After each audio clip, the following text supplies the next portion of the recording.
नमस्कार, तुहेरी माझा मितवा सिरियलचे प्रोमो पाहण्यासाठी चॅनलला सबस्क्राईब आणि लाईक नक्की करा.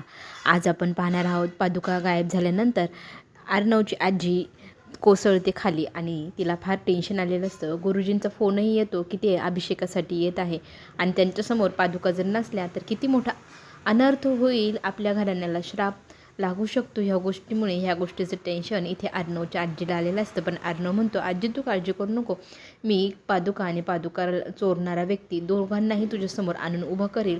इथे आजी खोलीत जाते, तिला आराम करण्यासाठी अंजली घेऊन गेलेली असते. पण आता आजीला आठवू लागतं की इथे ईश्वरीला तिच्या वडिलांच्या उपचारासाठी 8 लाख रुपये हवे आहेत. तर तिची नियत नक्कीच फिरली असेल, तिनेच त्या पादुका लपवून ठेवल्या असतील असा संशय आता आजीलाही येऊ लागला आहे. अंजली तिला समजवण्याचा प्रयत्न करते, पण आजी तावातावाने आता निघाले आहेत ईश्वरीकडे आणि ईश्वरीला ती म्हणू लागते, तू तर बोलली होती थोड्या वेळात शोधून काढते मी पादुका आणि पादुका चोरणारा चोर कुठे आहेस, तुझ्याकडे कसल्याही प्रश्नाचे उत्तर नाही, याचा अर्थ तूच चोरले असावी.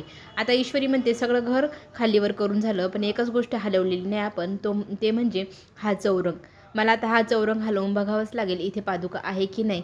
आता राकेशनी खरंच इथे पादुका लपवलेल्या असतील तर त्या ईश्वरी समोर येतील का? चला तर मग आपण पुन्हा भेटू. धन्यवाद.